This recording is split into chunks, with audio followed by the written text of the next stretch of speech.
Tengo solo una vida que pronto pasará, y solo lo que hice por Dios permanecerá.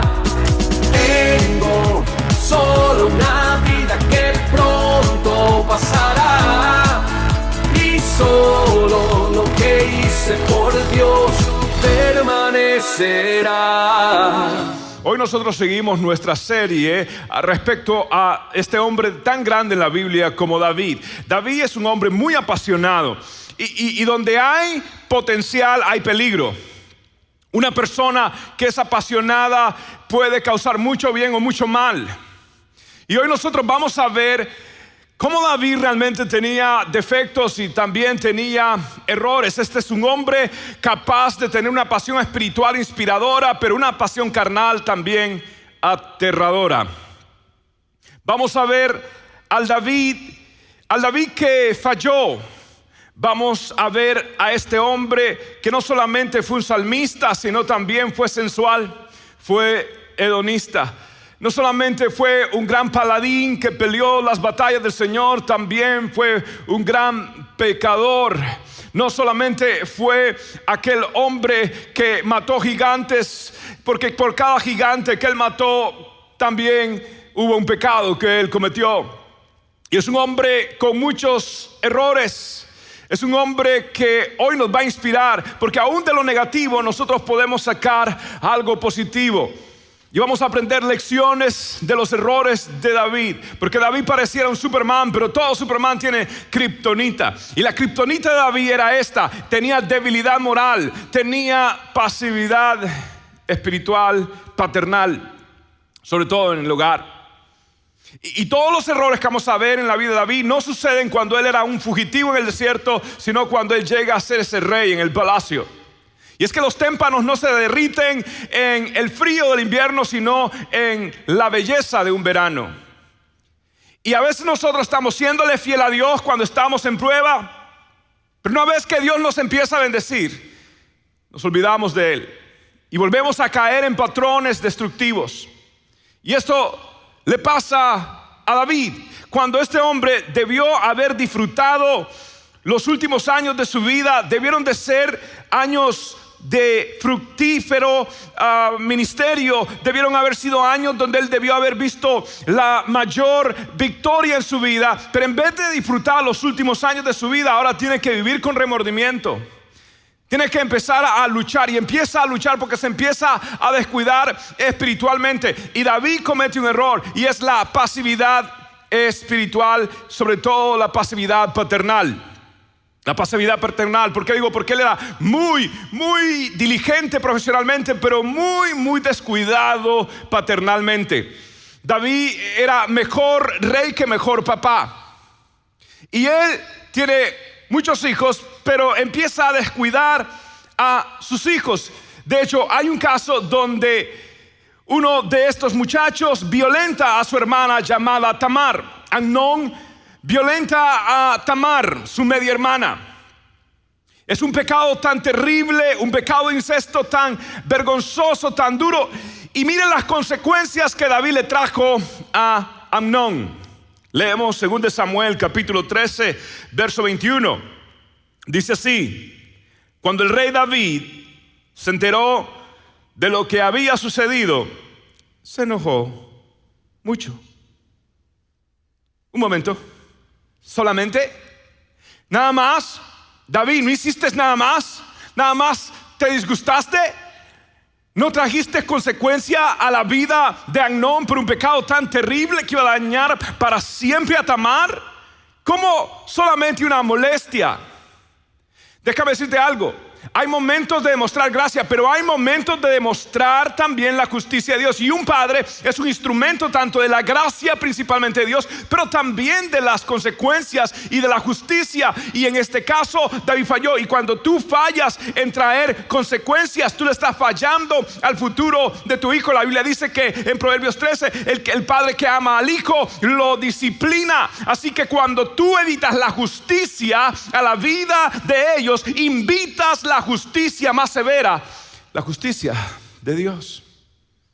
En este caso, es Absalón, el hermano de madre y padre. Absalón defiende a su hermana y asesina a Amnón. ¿Y sabe qué sucedió ahora? David hace algo con Absalón. Segundo Samuel capítulo 14, verso 24. Dice que el rey dijo, porque mata a Amnón, se va de Jerusalén y después de un tiempo regresa, pero dice el verso 24, el rey dijo, ni siquiera quiero verlo, que se vaya a su casa. Así que Absalón se fue a su casa y no se le permitiría ver ¿a quién? A su papá, al rey. Esto es tremendo. Él nunca castiga plenamente a Amnón y nunca perdona completamente a Absalón. Por eso Absalón es el hijo que le dio más dolores de cabeza a David.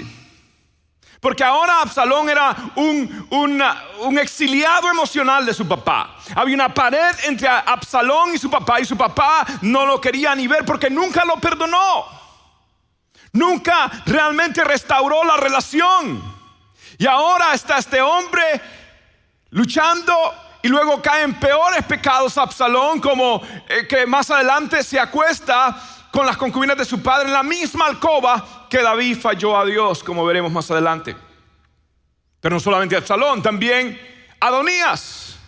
Mire usted en lo que dice en 1 Reyes, capítulo 1, verso 6.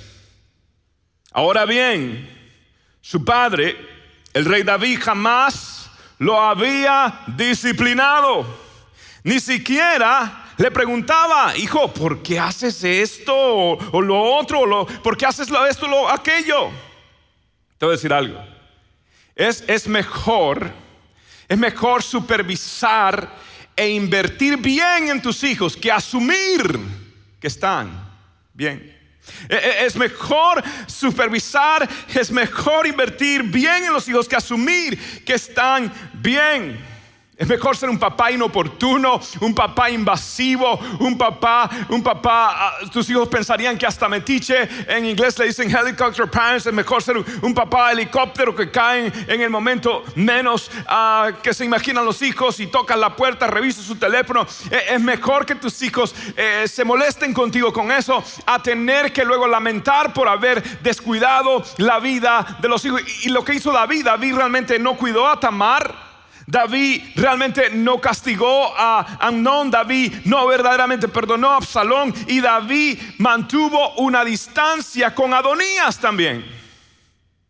Entonces imagínate tú todas estas consecuencias en la vida de David por haber descuidado a sus hijos. David descuidó a sus hijos, los sacrificó en el altar de éxito porque era un gran rey, pero un mal papá.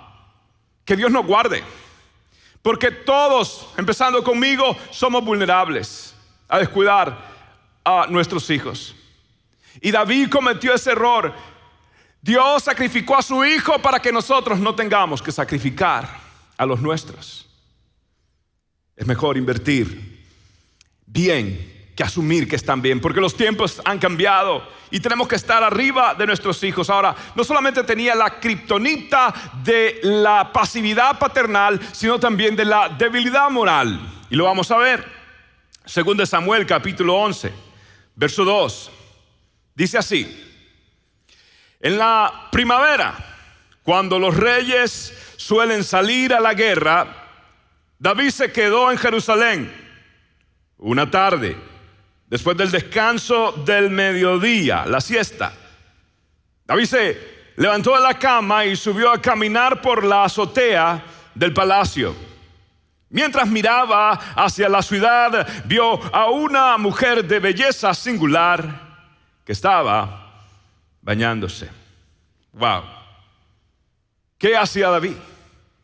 David debía estar en el campo de batalla, no en el palco de su casa. David no debía estar en ese momento. David tenía que estar haciendo lo que Dios le había llamado. Para ese entonces David todavía estaba en sus 40.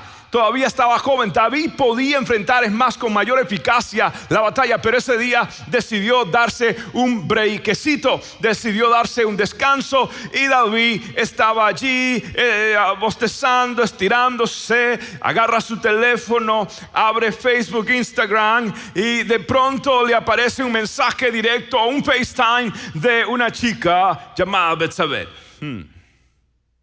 De pronto, en su ocio, mente vacía, taller del diablo, David empieza a darle lugar. David, en la primavera, en el tiempo bonito, en el tiempo hermoso, David se relaja, y David es tentado terriblemente por aquellos labios femeninos que tarareaban una canción que cautivaban. Aquella agua que caía anunciando su propia caída.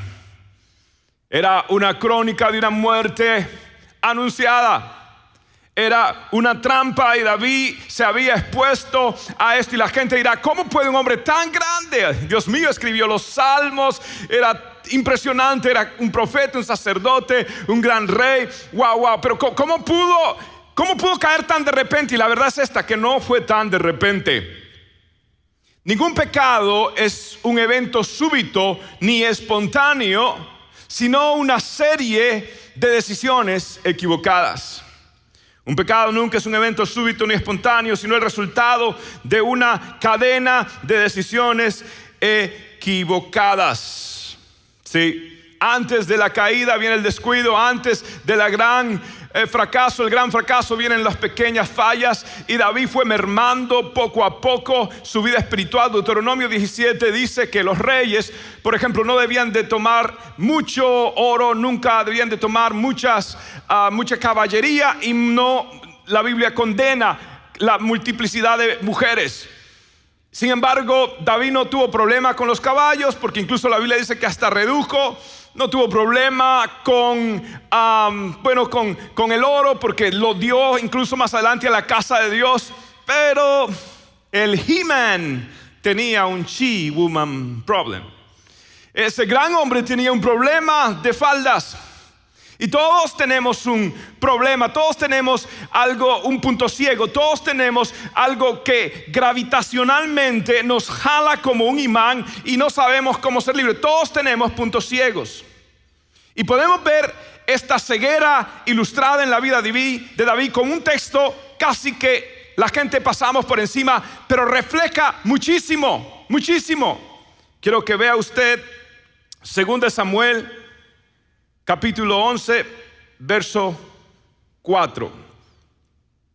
Es más, primero vamos a leer 2 Samuel 5:13, donde vemos cómo David empieza a mermar su descuido espiritual. Dice: cuando David se trasladó de Hebrón a Jerusalén, tomó más concubinas y esposas, con las cuales tuvo otros hijos y otras hijas. En total se cree que David tuvo 7 mujeres. Entonces David fue mermando su vida, y por eso pudo y iba a caer con esta mujer. Ahora veamos el descuido y la ceguera en 2 Samuel capítulo 11, verso 4. Entonces David, dice, ordenó que la llevaran a su presencia, a Betsabé. Y cuando Betsabé llegó, él se acostó con ella. Después de eso, ella volvió a su casa. Hacía poco que Betsabé se había purificado. ¿Qué es eso? ¿Por qué Dios dejó que se escribiera esa sección de que ella hacía poco se había purificado? Según la ley judía, una mujer cuando tiene, su ciclo femenino, ella tiene que una purificación de 7 días. ¿Y cómo supo David que ella se había purificado? Bien sencillo, se puede deducir bien fácil. David le preguntó. David hizo una pregunta tan incómoda. David quería saber cuánto podía pecar sin dejar de ser cristiano. David quería saber cuánto podía fallar sin perder la apariencia religiosa.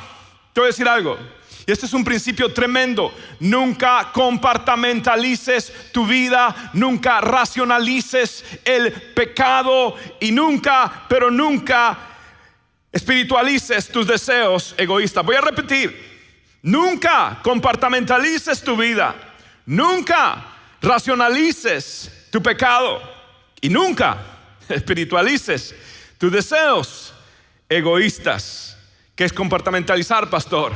Es cuando nosotros decimos, bueno, mi vida espiritual es acá, cuando voy a la iglesia es acá, pero cuando no estoy en la iglesia me porto de esta manera. Dios, yo te amo, pero no te metas en mis finanzas.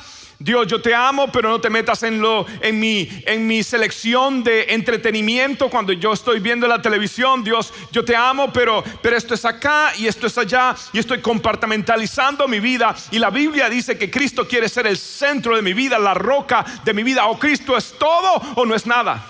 Pero Él nunca va a aceptar estar como una segunda opción, o eres frío o caliente. Si no, el Señor dice, te voy a sacar. No puedo lidiar así. Dios está diciendo, yo quiero todo. Compartimentalizamos nuestra vida. Y no solamente eso, sino que racionalizamos nuestro pecado.